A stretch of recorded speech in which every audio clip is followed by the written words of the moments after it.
আমন্ত্রণ দুপুরে বাংলাদেশে। পুরো সংবাদ জানাবো আমি ছোঁয়া খন্দকার। এতক্ষণ শিরোনাম দেখছিলেন। ৫ আগস্ট রাজধানীর চানখারপুলে শিক্ষার্থী সহ ৬ জনকে হত্যার ঘটনায় ট্রাইব্যুনালে আনুষ্ঠানিকভাবে অভিযোগ দাখিল করেছে প্রসিকিউশন। অভিযোগ আমলে নিয়ে ৮ আসামিকে আগামী ৩ জুন ট্রাইব্যুনালে হাজির করার নির্দেশ দেওয়া হয়েছে।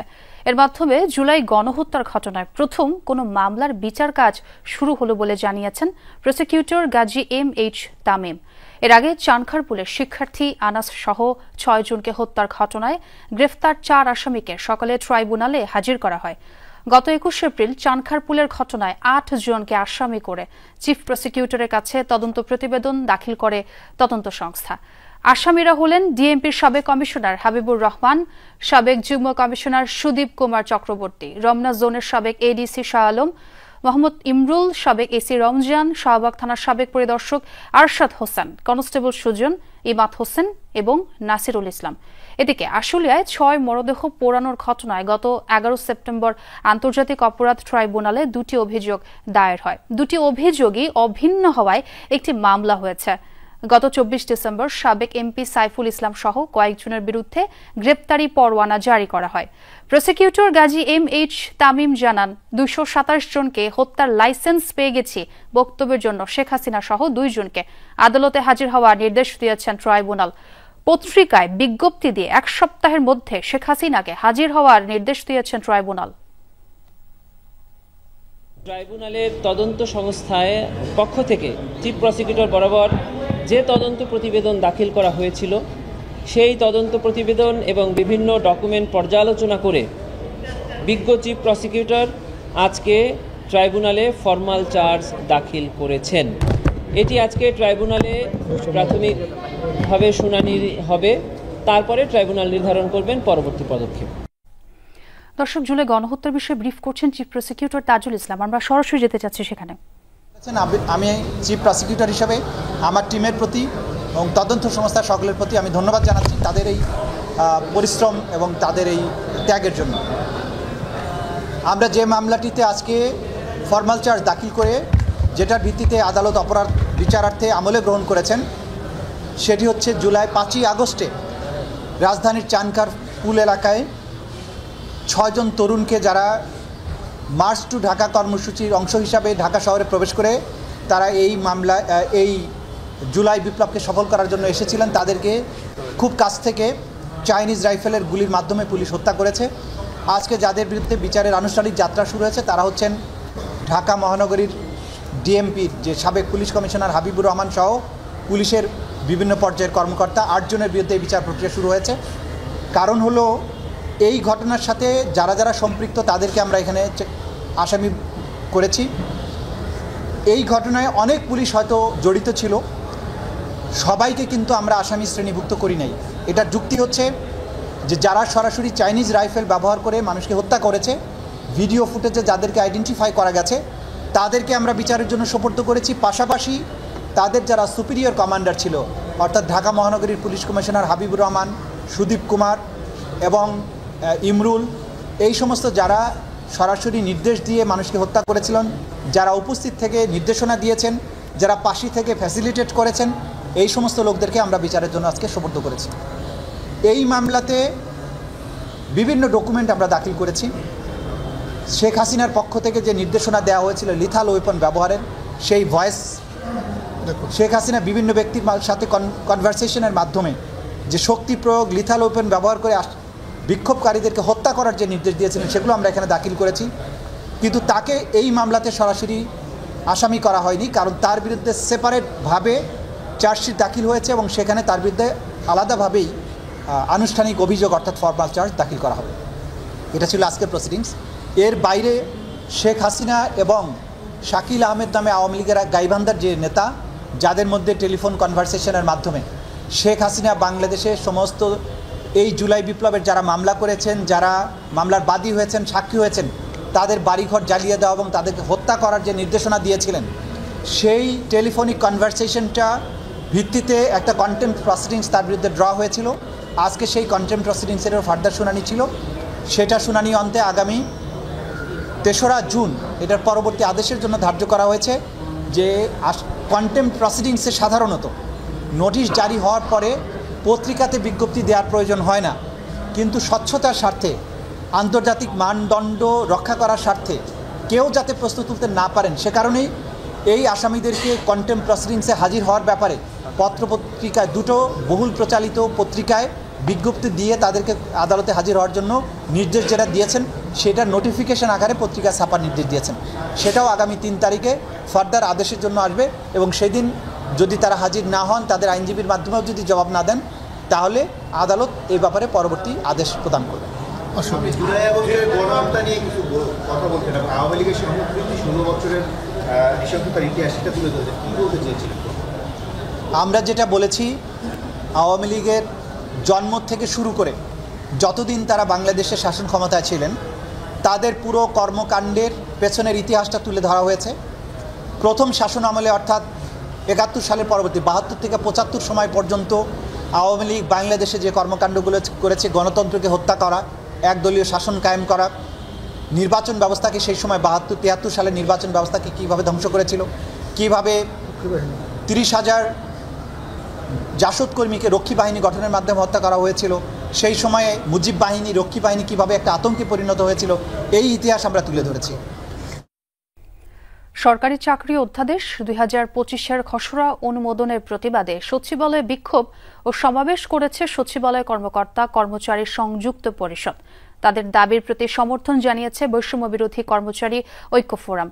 নিবর্তনমূলক ও কালা কানুন আখ্যা দিয়ে অধ্যাদেশটি প্রত্যাহারের দাবি জানিয়ে আসছে সংগঠনটি। সকালে শত শত কর্মচারী দপ্তর ছেড়ে মিছিলে যোগ দেন। সেখান থেকে তারা সরকারি চাকরি অধ্যাদেশের সংশোধনের দাবি জানিয়ে আসছে সংগঠনটি। সকালে শত শত কর্মচারী দপ্তর ছেড়ে মিছিলে যোগ দেন। সেখান থেকে তারা সরকারি চাকরি অধ্যাদেশের সংশোধন, নিবর্তনমূলক ও কালা কানুন বাতিলের দাবি জানায়। দাবি না মানলে আগামীকাল থেকে সচিবালয় কার্যক্রম বন্ধ রাখার হুঁশিয়ারিও দিয়েছেন পরিষদের নেতারা। দাবির প্রতি সমর্থন জানিয়ে মন্ত্রিপরিষদ বিভাগ ও জনপ্রশাসন মন্ত্রণালয়ে অবস্থান নেয় বৈষম্য বিরোধী কর্মচারী ঐক্য ফোরাম। প্রস্তাবিত অধ্যাদেশ বাতিল সহ নিয়োগ, পদোন্নতি সংক্রান্ত জনপ্রশাসন বিষয়ক উপদেষ্টা কমিটি বাতিলের দাবি জানিয়েছে এই ফোরাম। আওয়ামী লীগের সুবিধাভোগী সচিবদের দ্রুত অপসারণের দাবিও জানিয়েছেন ফোরাম নেতারা।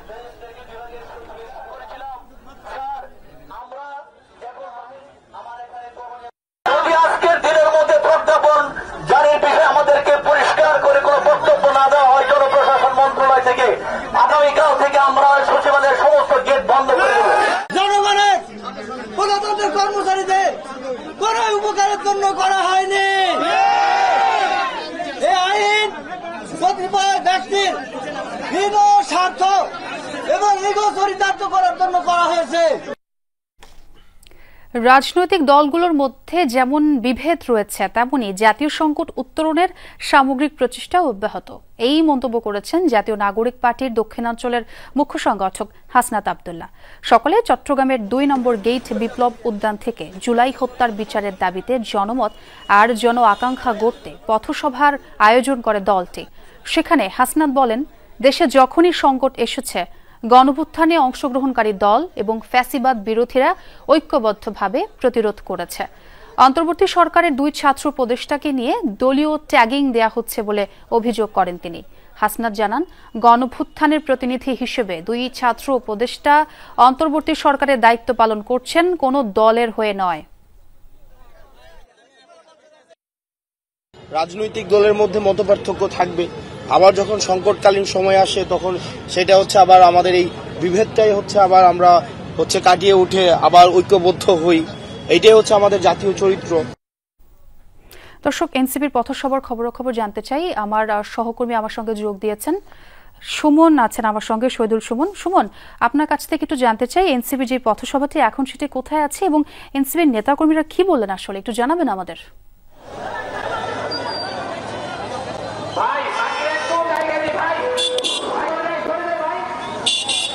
আমরা এই মুহূর্তে রয়েছি বাঁশখালী উপজেলাতে। এখানে আসলে কিছুক্ষণ আগেই এনসিপির যে পথসভা সেটি শেষ হয়েছে। এখন দেখছেন যে হাসনাত আব্দুল্লাহর যে গাড়ি বহর এবং তার সাথে যারা এনসিপির কেন্দ্রীয় নেতারা রয়েছেন তাদের যে গাড়ি বহর সেটি কিন্তু বাঁশখালী উপজেলা পরিষদ থেকে আসলে বেরিয়ে যাচ্ছেন এবং তাদের যে পরবর্তী গন্তব্য সেটি হচ্ছে সাতকানিয়া লোহাগাড়া। এবং সকাল থেকে আমরা দেখছি হাসনাত আব্দুল্লাহর নেতৃত্বে এনসিপির যারা কেন্দ্রীয় নেতারা রয়েছেন তারা কিন্তু সকালে 1602 নম্বর গেট বিপ্লব উদ্যান থেকে তাদের যে সভা শুরু হয়েছিল পথসভা, সেখান থেকে আমরা পরবর্তীতে আনোয়ারা উপজেলায় মজ্জারটেক এলাকায় তাদের যে পথসভা সেটি প্রথমটি অনুষ্ঠিত হয়েছে। পরবর্তীতে আমরা দেখেছি আনোয়ারা চৌমুনি চাতুরিতে দ্বিতীয় যে সমাবেশ সেটি তারা শেষ করেছেন। এই মুহূর্তে আসলে বাঁশখালীতে তারা রয়েছেন এবং এনসিপির নেতৃত্বের পাশাপাশি কিন্তু এখানে সাধারণ মানুষ আপামর জনতা তারাও কিন্তু বাঁশখালী উপজেলা পরিষদের যে মাঠ সেই মাঠে তারা এসে উপস্থিত। কিছুক্ষণ আগে হাসনাত আব্দুল্লাহ আসলে কথা বলেছিলেন, তিনি সকল রাজনৈতিক দলকে আসলে ঐক্যবদ্ধ থাকার কথা বলছেন, সেই সাথে তাদের যেই আলোচনা সমালোচনা কিংবা তাদের যে বিবাদ সেটি যাতে গঠনমূলক সমালোচনার মাধ্যমেই থাকে এবং মধ্য দিয়ে থাকে সেই কথাটি আসলে সকল রাজনৈতিক দলের উদ্দেশ্যে তিনি বলেছেন। সেই সাথে ভবিষ্যতে যাতে ফ্যাসিবাদের কোনো আসলে জায়গা না হয় সেই জন্য আসলে সকলকে ঐক্যবদ্ধ থাকার কথা বলছেন। এছাড়া চট্টগ্রামের উন্নয়নের কথা আসলে বলেছেন, সেই সাথে এনসিপির যারা নেতৃবৃন্দ রয়েছেন তাদেরকে আসলে সাধারণ মানুষের কাতারে এসে সাধারণ মানুষের জন্য কাজ করার কথা বলছেন। আমরা সব মিলিয়ে আসলে দেখছি হাসনাত আব্দুল্লাহ কিন্তু সাধারণ মানুষকে এনসিপির যেই তাদের যে কর্মকাণ্ড কিংবা তাদের যে চাওয়া সেটি যেমন সাধারণ মানুষের কাছে উপস্থাপন করছেন, সেই সাথে সাধারণ মানুষের আসলে কি চাওয়া, বিচার, আওয়ামী লীগের বিচার সংস্কার এবং সব মিলিয়ে নির্বাচন, এই সব বিষয়ে সাধারণ মানুষের কি ভাবনা সেটিও আসলে হাসনাত আব্দুল্লাহ জানতে চেয়েছেন। এবং তিনি আসলে বলছেন যে দ্রুত যাতে সংস্কার এবং বিচার শেষ করে কিন্তু বর্তমান অন্তর্বর্তী সরকারকে একটি নির্বাচনী রোডম্যাপ ঘোষণারও আসলে এখান থেকে আসলে এনসিপির যারা নেতা রয়েছেন হাসনাত আব্দুল্লাহ তিনি আসলে আহ্বান জানিয়েছেন। জি, ধন্যবাদ সুমন আমাদের সঙ্গে যোগ দেবার জন্য। প্রধান উপদেষ্টা ও অন্তর্বর্তী সরকারের কঠোর সমালোচনা করেছেন বিএনপি নেতা গয়েশ্বরচন্দ্র রায়। বলেন, ডক্টর ইউনূস যত সুবিধা নেয়ার দরকার নেবেন, সেজন্য তিনি দেহত্যাগ করলেও পদত্যাগ করবেন না। দুপুরে জাতীয় প্রেসক্লাবে 12 দলীয় জোটের আলোচনা সভায় এমন মন্তব্য করেন তিনি। বলেন, ক্ষমতায় থাকতে মৌলবাদীদের একসাথে করেছেন প্রধান উপদেষ্টা ডক্টর মোহাম্মদ ইউনূস। এই মৌলবাদীরাই সারা বিশ্বে নানা অশান্তি তৈরি করেছে। সরকার দুর্নীতিবাজদের না ধরে তাদের সাথে আতাত করছে বলে অভিযোগ করেন তিনি। ডক্টর ইউনূসের সফলতা কামনা করে গয়েশ্বরচন্দ্র বলেন, তিনি সফল হলে জুলাই আগস্ট আন্দোলনের সফলতা আসবে। আমরা চাই ডক্টর ইউনূসের সফল হোক। ডক্টর ইউনূসের সফল মানেই তো আমাদের জুলাই আর আগস্টের আন্দোলনের একটা সফলতা। দর্শক, এই মুহূর্তে সচিবালয়ে কথা বলছেন স্বরাষ্ট্র উপদেষ্টা জাহাঙ্গীর আলম চৌধুরী। আমরা সরাসরি যাচ্ছি সেখানে। প্রস্তুতি নিয়ে রাখছে, সেই জন্য আমরা প্রশাসক মহোদয়কে ধন্যবাদ দিই। তবে অ্যাডভান্স দিয়ে দিলাম, আর যদি করার পরে আরেকবার 2বার দিব। আরেকটা হলো ট্রাফিক, এটা শুধু ঢাকার ট্রাফিক না, বরঞ্চ ইসের সময় ঢাকার ট্রাফিকের অবস্থাটা একটু ভালো হয়, বাট এই যারা ওই বিভিন্ন গন্তব্যস্থলে দূরে যায় ওই ট্রাফিকটা একটু ঝামেলাবে হয়। আর এবার যেহেতু আরো বেশি হওয়ার যেহেতু একদিকটা হলো যাবে, আরেক দিক দিয়ে আবার গরুর আসবে। অন্যান্য সময় বাসটা নামাই দিয়ে দৌড়ে তাড়াতাড়ি চান, এইবার কিন্তু হবে না। এই জন্য যেন ট্রাফিকটা ভালো থাকে এই জন্য ইনস্ট্রাকশন দেওয়া হয়েছে। আরেকটা তো ছুটিতে যেসব লোকজন চলে যায় সেরকম কিন্তু একটা ঢাকা শহরের একটা নিরাপত্তারও একটা কিন্তু দেখা দেয়, যেহেতু অনেকে বাড়িটা করে তালা দিয়ে চলে গেল। এই জন্য তো আমাদের বাহিনীগুলি তো সজাগ থাকবেই, প্লাস আমরা প্রশাসক মহোদয়কে অনুরোধ করছি জনগণকে যেন সচেতন করে দেওয়া, তারাও গেলে যেন প্রপার ভাবে রেখে যায়। তারপরে আবার তারা যেমন ইলেকট্রিসিটি এইগুলি যেন ঠিকঠাক মতো বন্ধ করে যায়, তা না হলে অনেক সময় আছে ইলেকট্রিসিটি ঝামেলা হইতে পারে, আগুন ঠাগুনের এইগুলির দিকে একটু খেয়াল রাখার জন্য আমাদের আলোচনা মেইন বিষয়গুলি এটাই ছিল। এখন আমি প্রশাসক মহোদয়ের অনুরোধ, রাজনৈতিক দলগুলোর সাথে প্রথম ধাপের আলোচনায় অনেক বিষয়ই ঐকমত্য হয়েছে। যেসব বিষয়ে ঐকমত্য সৃষ্টি করা যাবে না তা জনসমক্ষে প্রকাশ করা হবে বলে জানিয়েছেন জাতীয় ঐকমত্য কমিশনের সহসভাপতি অধ্যাপক আলী রিয়াজ। সকালে রাজধানীর কৃষিবিদ ইনস্টিটিউশনে জাতীয় ঐকমত্য কমিশনের সাথে সুশীল সমাজের আলোচনায় সূচনা বক্তব্যে এসব কথা বলেন তিনি। আলী রিয়াজ বলেন, শুধু রাজনৈতিক দল নয়, নাগরিক সমাজের অংশগ্রহণ ব্যতীত সংস্কার কার্যক্রম এগিয়ে নেওয়ার সুযোগ নেই। সুশীল সমাজের প্রতিনিধিরা প্রাথমিক বক্তব্যে সংবিধানে হাত না দেওয়ার আহ্বান জানান। অধ্যাপক আলী রিয়াজ জানান, প্রথম পর্যায়ে 33টি রাজনৈতিক দলের সাথে আলোচনা হয়েছে কমিশনের। বলেন, গণঅভ্যুত্থানের মধ্য দিয়ে অমৃত সম্ভাবনাকে কাজে লাগিয়ে কমিশনের চূড়ান্ত লক্ষ্য জাতীয় সনদ তৈরি করা। এই পরিবর্তনের চ্যালেঞ্জগুলি অত্যন্ত কঠিন, কঠোর। কেননা চেষ্টাটা হচ্ছে রাষ্ট্র কাঠামোর কিছু প্রাতিষ্ঠানিক এবং কাঠামোগত পরিবর্তন। আমাদের প্রত্যাশা সমাজের বিভিন্ন অংশের মধ্যে, রাজনৈতিক দল সহ বিভিন্ন অংশের মধ্যে এই যে ঐতিহাসিক মুহূর্ত, এই যে ঐতিহাসিক সুযোগ, সেই সুযোগকে আমরা গ্রহণ করতে পারব। অন্তর্বর্তী সরকার যদি কোনো রাজনৈতিক দলকে প্রতিষ্ঠিত করার দায়িত্ব নেয়, তাহলে সেটা দুঃখজনক। কোনোভাবেই জনগণ তা মেনে নেবে না বলে মন্তব্য করেছেন বিএনপির সিনিয়র যুগ্ম মহাসচিব রুহুল কবির রিজভী। কাজী নজরুল ইসলামের 126তম জন্ম জয়ন্তীতে ঢাকা বিশ্ববিদ্যালয়ে জাতীয় কবির সমাধিতে শ্রদ্ধা নিবেদন শেষে কথা বলেন তিনি। সংবাদ কর্মীদের উদ্দেশ্যে বলেন, অন্তর্বর্তী সরকারের বৈশিষ্ট্য হবে নিরপেক্ষ, অথচ তারা বিতর্কিত ভূমিকার মধ্য দিয়ে যাচ্ছে। উপদেষ্টারা যদি দায়িত্ব বাদ দিয়ে অন্য কোনো গভীর এজেন্ডা বাস্তবায়নের চেষ্টা করে, তাহলে জনগণ তা মেনে নেবে না বলেও হুঁশিয়ারি দেন রিজভী।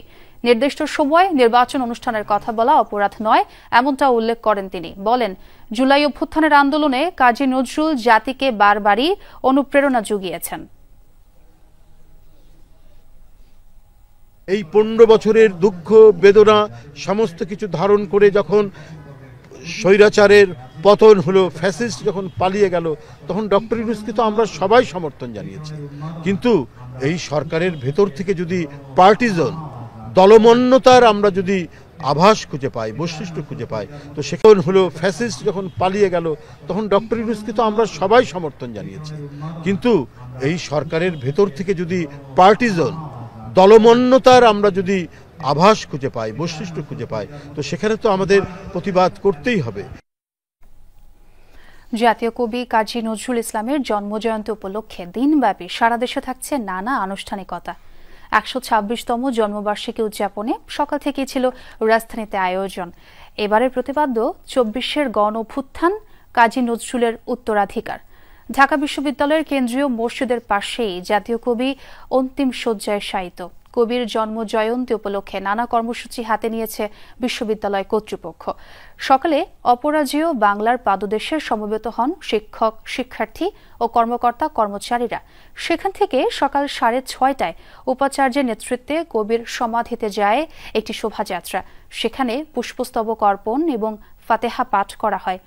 উপাচার্যের সভাপতিত্বে কবির সমাধি প্রাঙ্গণে অনুষ্ঠিত হয় স্মরণ সভা। তিনি ভিসি বলেন, জুলাই অভ্যুত্থানের পর জাতীয় কবির মতাদর্শ ধারণের এটাই উপযুক্ত সময়। তিনি শিখিয়ে গেছেন যে সব সময় সত্যের পথে থাকবো, অন্যায় অত্যাচারের বিরুদ্ধে কথা বলবো, রুখে দাঁড়াবো। এই কাজগুলোই যদি আমরা সকলের মাঝে ছড়িয়ে দিতে পারি, আমরা তাকে ধারণ করতে পারি, তবেই কিন্তু আমাদের সার্থকতা লাভ করবে। ছাত্র জনতার গণ অভ্যুত্থান পরবর্তীতে যে নতুন সম্ভাবনা তৈরি হয়েছে, তাতে অন্যায়ের বিরুদ্ধে প্রতিবাদ জারি রাখা এবং সর্বাবস্থায় সাম্য এবং শান্তি বজিয়ে রাখবার জন্য নিজেদের ইস্পাত কঠিন ঐক্য ধরে রাখা।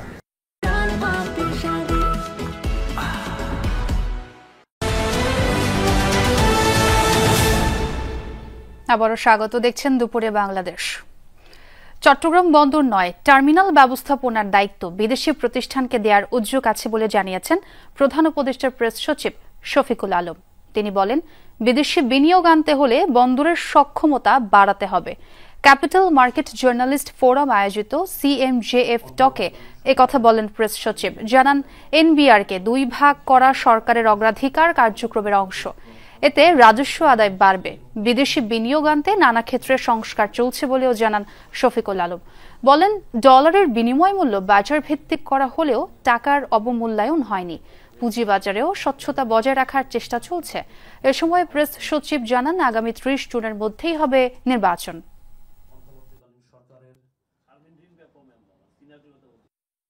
আমরা চিটাগংকে কাউকে দিচ্ছি না। চিটাগংয়ের টার্মিনাল যাতে তারা ইনভেস্ট করেন, ম্যানেজ করেন, সোফার আমরা তাদের কাছে অ্যাসুরেন্স পেয়েছি যে তারা $3 বিলিয়ন মতো ইনভেস্ট করবে। ডিপি ওয়ার্ল্ডের সাথে কথা বলছি, এপি মুলার মার্কসের সাথে কথা বলছি এবং সিঙ্গাপুরের পোর্ট অফ সিঙ্গাপুর অথরিটির সাথে কথা বলছি। এর ফলে যেটা হবে, ওরা যদি ম্যানেজ করেন তাহলে আমাদের পোর্ট এফিসিয়েন্সি বাড়বে, আর পোর্ট এফিসিয়েন্সির দিকে তাকিয়ে থাকে ওয়ার্ল্ডের বড় বড় কোম্পানিগুলো যারা ম্যানুফ্যাকচারিং এ ইনভেস্ট করেন। দেশের স্বার্থের বিরুদ্ধে যায় এমন কিছুতে সমর্থন নেই জামাতের, দেয়া যাবে না করিডোর ও বন্দর, বলেছেন জামাত ইসলামের আমির ডাক্তার শফিকুর রহমান।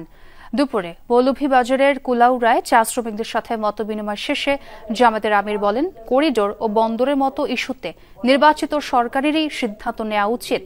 অন্তর্বর্তী সরকার সিদ্ধান্ত নিতে চাইলে সকল রাজনৈতিক দলের মতামত নেওয়া প্রয়োজন বলেও মনে করেন তিনি। এছাড়া অন্তর্বর্তী সরকারের মেয়াদ বাড়ানোর বিষয়েও সমর্থন নেই জামাতের। ডাক্তার শফিক বলেন, প্রধান উপদেষ্টার দেয়া সময়সীমা ডিসেম্বর থেকে 26 জুনের মধ্যেই একটি স্বচ্ছ ও নিরপেক্ষ নির্বাচন চায় জামাত ইসলামী। মানবিক করিডোর নো, আমরা নো বলে এসেছি, বন্দর আমরা নো বলে এসেছি। দেশের স্বার্থের বিরুদ্ধে আমরা কোনো কিছুতে হা বলি না। দেশের স্বার্থ যেখানেই বিকৃত হবে সেখানেই নো। এই দুইটাও নো, আমরা বলেছি যে এই দুইটা নিয়ে না আগানো ভালো। এটা এসে নির্বাচিত সরকারের যদি এই ধরনের কোনো ইস্যু থাকে, পার্লামেন্ট এটা ডিসাইড করবে।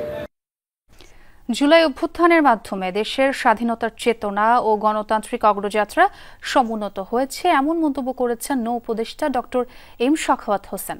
সকালে পটুয়াখালীর কলাপাড়ায় নৌবাহিনীর 463 নবীন নাবিকদের শিক্ষা সমাপনী কুচকাওয়াজ পরিদর্শন করেন তিনি। স্মরণ করেন জুলাই অভ্যুত্থানের শহীদ ও আহতদের।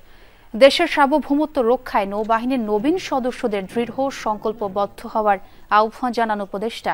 আশা করেন সুবিশাল সমুদ্র সীমা রক্ষার পাশাপাশি শক্তিশালী দেশ করতে অগ্রণী ভূমিকা রাখবেন তারা। পরে 3 জনকে পুরস্কৃত করা হয়। আপনারা দেশ মাতৃকার সেবায় নিয়োজিত আছেন, থাকবেন এবং মনে রাখবেন আপনাদের উপরে নির্ভর করছে আমাদের সমুদ্রের নিরাপত্তা। যখন আমরা আমাদের ইজেড 200 নটিক্যাল মাইলের বাইরে যে নীল সমুদ্র আছে সেটাকে অত্যন্ত কঠিনভাবে গার্ড দিতে পারবো। রাজধানীর বনানীতে রেডি মিক্সিং মেশিনের গাড়ির চাপায় পিষ্ট হয়ে 2 মোটরসাইকেল আরোহী নিহত হয়েছে। সকাল 9:30টার দিকে বনানী এলিভেটেড এক্সপ্রেসওয়ে র্যাম্পের সাইডে এ দুর্ঘটনা ঘটে। প্রত্যক্ষদর্শীরা জানান, বাস চাপায় মোটরসাইকেলে থাকা 2 জন ঘটনাস্থলেই মারা যান। আর সেখানে থাকা সার্জন জানান, এবিসি কোম্পানির রেডিমিক্স গাড়ির চাপায় তারা মারা গেছেন। গাড়িটিকে আটক করা গেলেও চালক পলাতক। ফায়ার সার্ভিস ও বনানী থানা পুলিশ মরদেহ 2টি উদ্ধার করে ময়নাতদন্তের জন্য হাসপাতালে পাঠিয়েছে। নিহত 2 জনের একজন হলেন আসিফ মাহমুদ সম্পদ। তিনি পেশায় মেরিন ইঞ্জিনিয়ার। গ্রামের বাড়ি মাগুরা জেলা। বাবার অপারেশনের জন্য এসেছিলেন রাজধানীতে। অপরজন হলেন আশফাকুর রহমান আসিফ, বাড়ি কুষ্টিয়া। তিনি ঢাকায় রাইড শেয়ার করতেন, পাশাপাশি চাকরির পরীক্ষার কোচিং করতেন।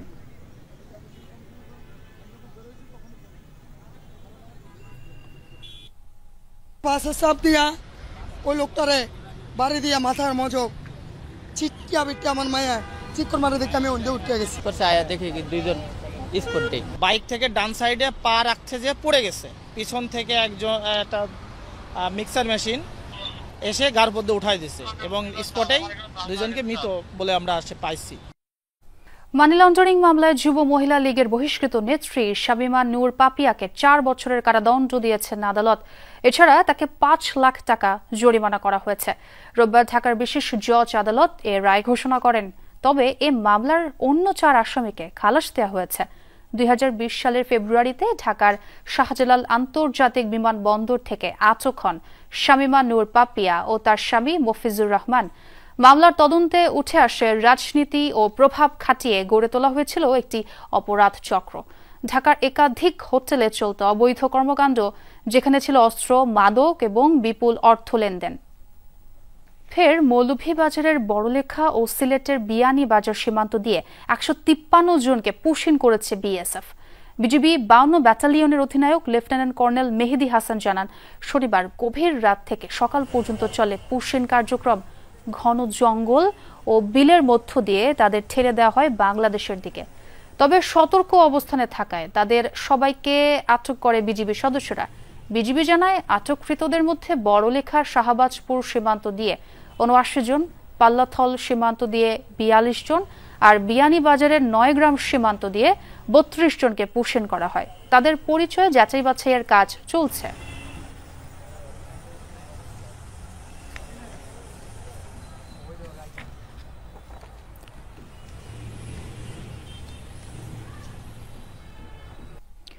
বিভিন্ন সময় ভারতে কাজের জন্য যাওয়া ১৯ বাংলাদেশিকে মেহেরপুর সীমান্ত দিয়ে ফেরত পাঠিয়েছে বিএসএফ। ভোররাতে মুজিবনগর উপজেলার সোনাপুর মাছপাড়া সীমান্ত দিয়ে তাদের ফেরত পাঠানো হয়। তাদের মধ্যে ৯ শিশু ও ৫ নারী রয়েছেন, বাকিরা পুরুষ। পুলিশ জানিয়েছে সীমান্ত পার হয়ে কেদারগঞ্জ বাজারে অবস্থান করছে কিছু মানুষ। এমন সংবাদের ভিত্তিতে মুজিবনগর থানা পুলিশ অভিযান চালিয়ে তাদের আটক করে। বিভিন্ন সময়ে কাজের সন্ধানে অবৈধভাবে তারা ভারতে গিয়েছিলেন, থাকতেন হরিয়ানার রাজ্যে। আটককৃতদের জিজ্ঞাসাবাদ চলছে। আবারও সীমান্তে বিএসএফ এর গুলি। ব্রাহ্মণবাড়িয়ার কসবায় আহত হয়েছেন 2 বাংলাদেশি। শনিবার রাতে খাদলা এলাকায় শ্যামপুর সীমান্তে হয় এই ঘটনা। বিজিবি জানায় স্থানীয় রবিউল, আজাদ সহ কয়েকজন সীমান্ত এলাকায় যান, তখনই বিএসএফ জওয়ানরা তাদের দিকে গুলি ছোড়ে। এ সময় গুলিবিদ্ধ হয় রবিউল ও আজাদ। বাকিরা তাদের উদ্ধার করে নিয়ে যায় সদর হাসপাতালে। এ বিষয়ে কোম্পানি কমান্ডার পর্যায়ে বিজিবি বিএসএফ এর মধ্যে বিকেলে পতাকা বৈঠক হওয়ার কথা রয়েছে। তান্ত্রিক শাস্ত্রিক মা ফাতেমার দরবার থেকে জিনের বাদশাহ প্রতারক চক্রের 3 সদস্যকে গ্রেফতার করেছে police bureau of investigation PBI. সকালে রাজধানীর 7 ফিট রোডে পিবিআই উত্তরের কার্যালয়ে সংবাদ সম্মেলনে অতিরিক্ত পুলিশ মহাপরিদর্শক মোহাম্মদ এনায়েত হোসেন মান্নান জানান, তেজগাঁও থানার এক মামলার তদন্তে নেমে এই প্রতারক চক্রের খোঁজ পায় তারা। ভোলা সদর থেকে প্রতারক চক্রের এই 3 সদস্যকে গ্রেফতার করা হয়। প্রেমে বশীকরণ, স্বামীর সাথে অমিল, গুপ্তধন পাইয়ে দেয়া সহ বিভিন্ন অসাধ্য সাধনের কথা বলে কোটি কোটি টাকা হাতিয়ে নিয়েছে এই চক্র। বিভিন্ন সময় নারী কণ্ঠে কথা বললেও এই চক্রের সকলেই পুরুষ সদস্য। প্রতারণার কৌশল হিসেবে চটকদারি বিজ্ঞাপন বিভিন্ন টেলিভিশনে প্রচার করে প্রতারণা করে আসছিল চক্রটি।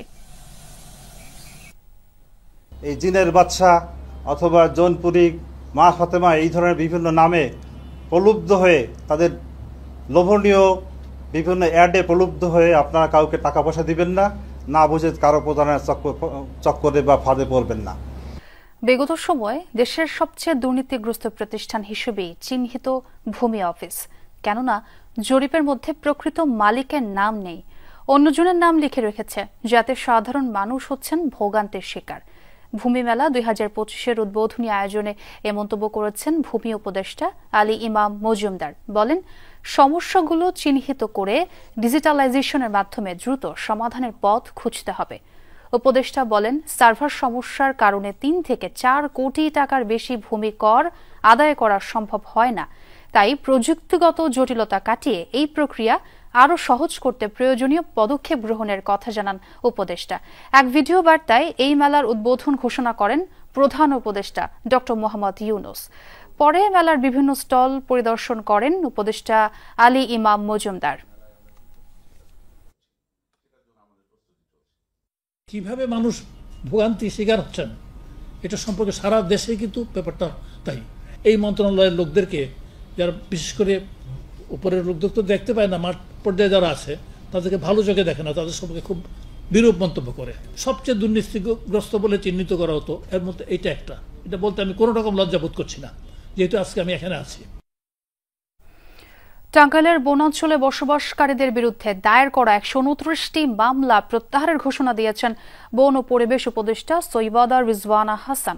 দুপুরে টাঙ্গাইল বন বিভাগের আওতাধীন মধুপুরের তেলকি এলাকায় শাল চারা রোপণ করেন তিনি। এ সময় তিনি বলেন, শাল বনে আবার শাল গাছ ফেরত আনা হবে, তাই আসন্ন বর্ষায় বেশি বেশি শাল গাছ রোপণ করার আহ্বান জানান তিনি। এছাড়া বনে যে জায়গা বেদখল আছে সেগুলো চিহ্নিত করতে সীমানা পিলার দেয়া হচ্ছে বলেও জানান উপদেষ্টা। এছাড়া মধুপুর বনাঞ্চলের রাজাবাড়ি এলাকায় সীমানা দিয়ে চিহ্নিতকরণের কাজ পরিদর্শন ও সীমানা পিলার স্থাপনের মাধ্যমে স্থানীয় জনগোষ্ঠীর অংশগ্রহণের মাধ্যমে মধুপুর শালবন পুনঃপ্রতিষ্ঠা প্রকল্পের কার্যক্রম উদ্বোধন করা হয়। এখানে প্রথাগত বন্যবাসীদের সাথে বন বিভাগের অনেক কটা মামলা মোকদ্দমা আছে। আমরা আজকে 129টা মামলা প্রত্যাহার করার ঘোষণা দিয়ে কর্মসূচিটা শুরু করব। তারপরে ক্রমান্বয়ে যেখানে আমি দেখব যে বন বিভাগে শুধু এই মামলাগুলোর পিছনে অনেক সময় এবং টাকা ব্যয় হয় সেটা এবং কোনো ফল আসে না, সেই মামলাগুলো আমরা প্রত্যাহার করে নেব। ইরানের চলচ্চিত্র নির্মাতা জাফর পানাহির প্রত্যাবর্তন যেন কোনো সিনেমারই গল্প। টানা 15 বছর নিজ দেশে ছবি বানানোর উপর নিষেধাজ্ঞা ছিল তার। এরপরও তৈরি করে গেছেন গোপনে, পাচার করেছেন বিদেশি উৎসবে, জেলও খেটেছেন একাধিকবার। নিষেধাজ্ঞা প্রত্যাহারের পর প্রথমবারের মতো কান চলচ্চিত্র উৎসবে অংশ নিয়েই করলেন বাজিমাত। জিতে নিলেন সর্বোচ্চ পুরস্কার পাম ডিওর ট্রফি হাতে দেশের মানুষের মুক্তি আর ঐক্যের প্রত্যাশা জানান পানাহি। ৭৮তম কান চলচ্চিত্র উৎসবের মঞ্চে সেরা সিনেমার নাম ঘোষণা। পাম ডিওর জিতল ইরানের ছবি ইট ওয়াজ জাস্ট অ্যান অ্যাক্সিডেন্ট।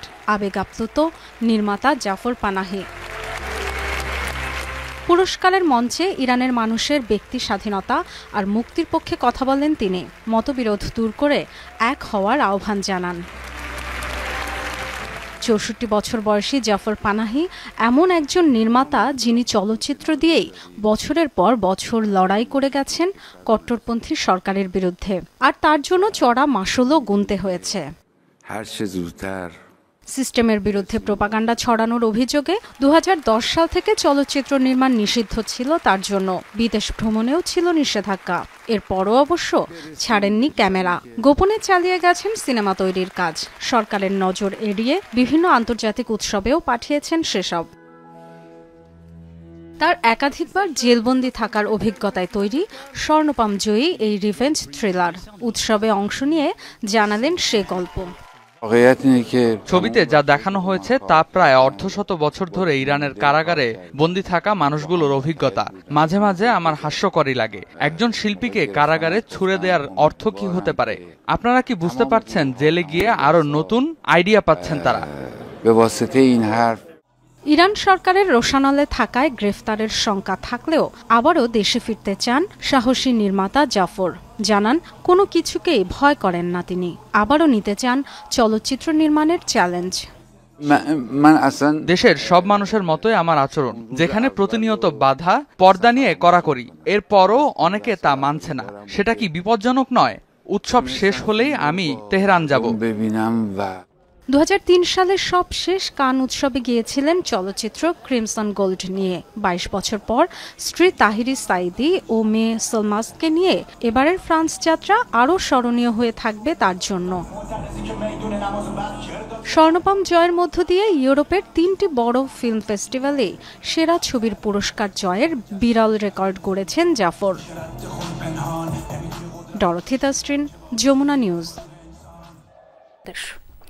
পাকিস্তানের পাঞ্জাব প্রদেশে তীব্র ধূলিঝড় ও বজ্রসহ বৃষ্টিপাতে প্রাণ হারিয়েছেন কমপক্ষে ১৩ জন, আহত আরও ৯২ জন। প্রশাসন জানিয়েছে ঘরবাড়ি ধস আর